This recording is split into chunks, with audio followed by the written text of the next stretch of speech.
Всем привет! Друзья мои, мира вам и крепкого здоровья! Сегодня у меня быстрое тесто на кефире, вкусные пирожки с тремя любимыми начинками. Но посмотрите, какие аппетитные пирожки получились. Мало теста, много начинки, тесто пористое, нежное, воздушное. Замечательные пирожки, давайте готовить. Друзья мои, пирожки на кефире готовить начинаю с начинки, так как тесто готовится быстро и не должно отдыхать, а можно сразу формировать и печь пирожки. В сковородку наливаю 2-3 столовые ложки растительного масла, выкладываю лук, здесь 2 средних луковицы, лук буду обжаривать до золотистого цвета, периодически помешивая. Лук обжарился, переложу его в отдельную посуду. Друзья мои, сегодня у меня пирожки с 3 разными начинками. Одна из начинок будет капуста. Шинкуйте капусту как можно мельче, совсем тонюсенькими полосочками, насколько хватит вашего терпения и ваших возможностей. А в это время на вторую начинку, которая будет картофельная, у меня отваривается картофель в соленой воде, и я уже отварила 4 яйца. Вот здесь у меня капусты полкилограмма. Вообще-то я готовлю много начинки, потому что через день я еще буду жарить пирожки. И такая начинка может постоять 2 и 3 дня. Как только порезала капусту, нашинковала полоски и обязательно разрежу эти полоски капустные вдоль и поперек. С такой капустой легче будет формировать пирожки.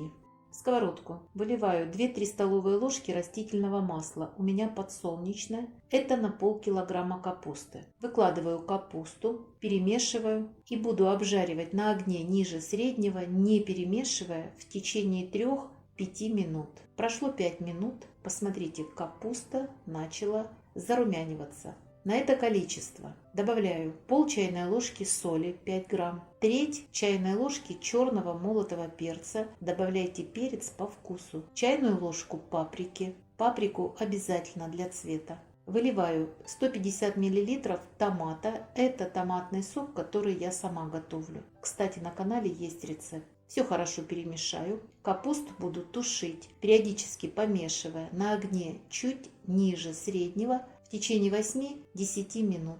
10 минут прошло, посмотрите, какая капуста. Красивая, паприка дала цвет, очень вкусная и ароматная. Можете попробовать на соль. А я для усиления вкуса добавлю сахар. Друзья мои, не бойтесь добавлять сахар в блюдо. Контраст соли и сахара усилят вкусовые ощущения. Кроме этого, в капусту добавлю столовую ложку ранее обжаренного репчатого лука. Добавлю к капусте мелко порезанную зелень. Здесь укроп и петрушка грамм 15. Друзья мои, если нет зелени, можете не добавлять. А дальше переведу на самый маленький огонь, закрою крышкой и буду готовить в течение 2 минут. А потом выключу огонь, и капуста будет остывать под крышкой. За это время капуста до конца смягчится и приготовится.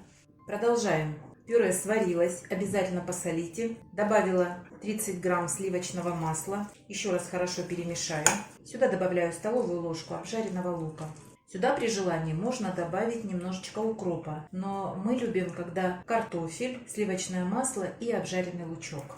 И причем вот здесь картофеля 400 грамм, а обжаренного лука всего лишь столовая ложка. Я готовлю и показываю, как мы готовим. Все, убираю. Одна начинка готова. Займемся начинкой из яиц. Вот здесь у меня 4 яйца. Порезала мелким кубиком. Добавляю сюда остаток лука. Здесь также столовая ложка. Я обжаривала 2 средних луковицы. Вес был где-то 160-170 грамм. Друзья мои, лук я добавляю в яйцо для того, чтобы немножечко его скрепить. Вообще-то, такую начинку можно приготовить, добавив сюда 2 столовые ложки отваренного риса.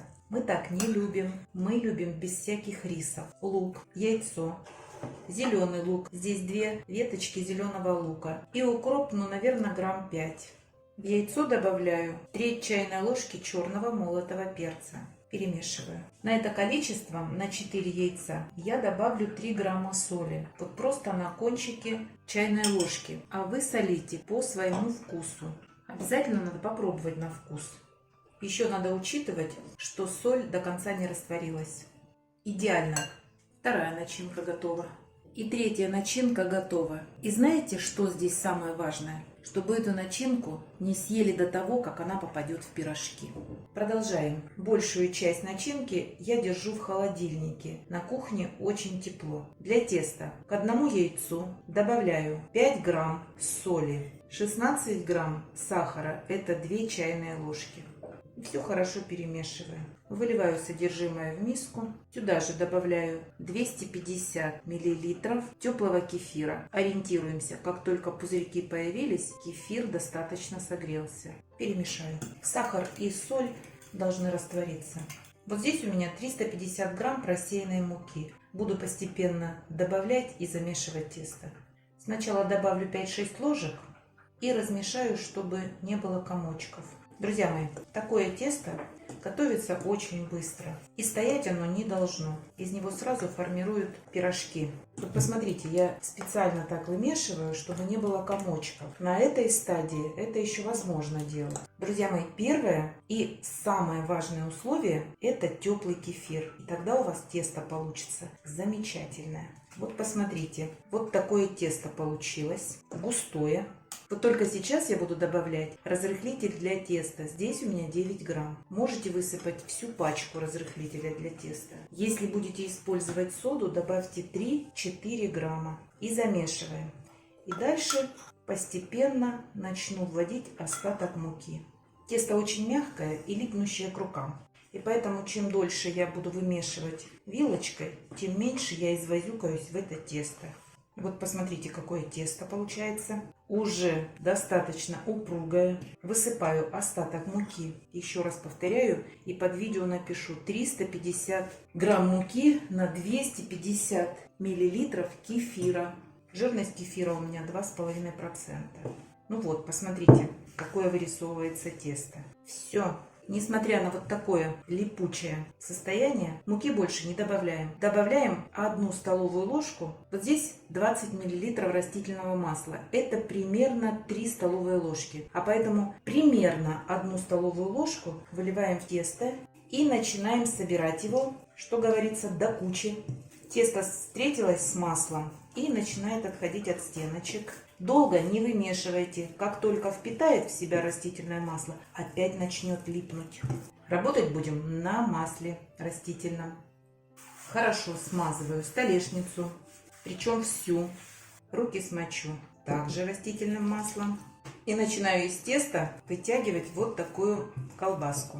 Работаем только на растительном масле, иначе тесто к вам прилипнет.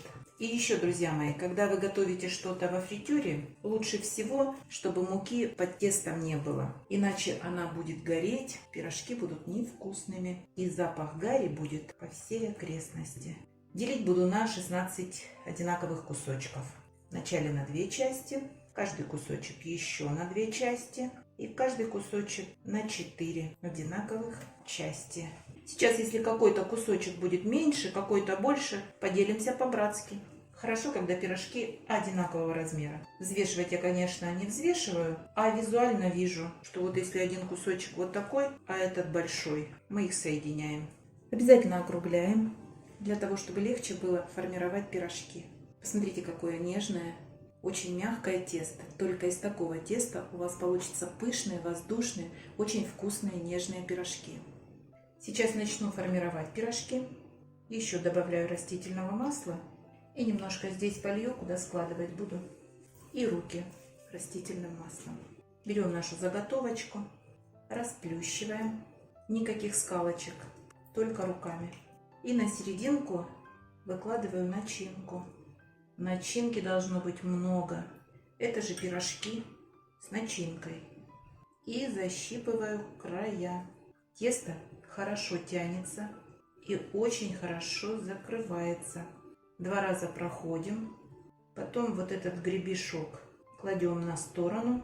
А вот эти уголочки подворачиваем вот так. Обязательно переворачиваем на шов и выкладываем на смазанную маслом столешницу. А с капустой пирожки лучше всего накладывать вилочкой.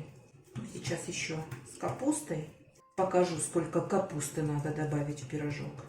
И затем сама долеплю и пойду обжаривать. Вот видите, на вилочке капуста удобнее доносится до заготовки. Все. Если тесто начинает прилипать к рукам, растительное масло вам в помощь. 2 раза проходим, чтобы хорошо закрыть. Заворачиваем и поджимаем вот эти уголочки. Супер! Сейчас я продолжу без вас. Думаю, процесс понятен. А когда буду обжаривать, покажу, сколько масла наливаю и на каком огне обжариваю. Все сразу сформировала и буду обжаривать. Необходимо убедиться, что масло разогрелось. Бросьте кусочек теста в масло, и как только тесто начнет свой ход по сковородке, запляшет и слегка подрумянится, масло готово. Масло готово. Запускаем пирожки. Перед тем, как взяться за пирожки, смажьте руки растительным маслом. Обжариваю на среднем огне. Как видите, пирожки активно обжариваются, и причем со всех сторон. Друзья мои, можете не переживать. Больше положенного пирожки масла в себя не заберут. Можно несколько раз переворачивать, добиваясь того колера, который вам необходим. Вот видите, пирожки зарумяниваются со всех сторон. С одной стороны секунд 40 и с другой стороны 40 секунд, наверное, не больше. Нет никакой необходимости их очень долго держать. Тесто пропекается быстро, а поэтому появился легкий колер. Снимайте. Пирожки готовы. Вот такие получаются пирожки. Можно доставать. Выкладываю на бумажное полотенце. Лишнее масло сойдет. Посмотрите, друзья мои, какие красавчики получаются. Сейчас все допеку и сделаю обзор. А вы, друзья, не забывайте подписываться на наш с Петровичем канал. Пока-пока!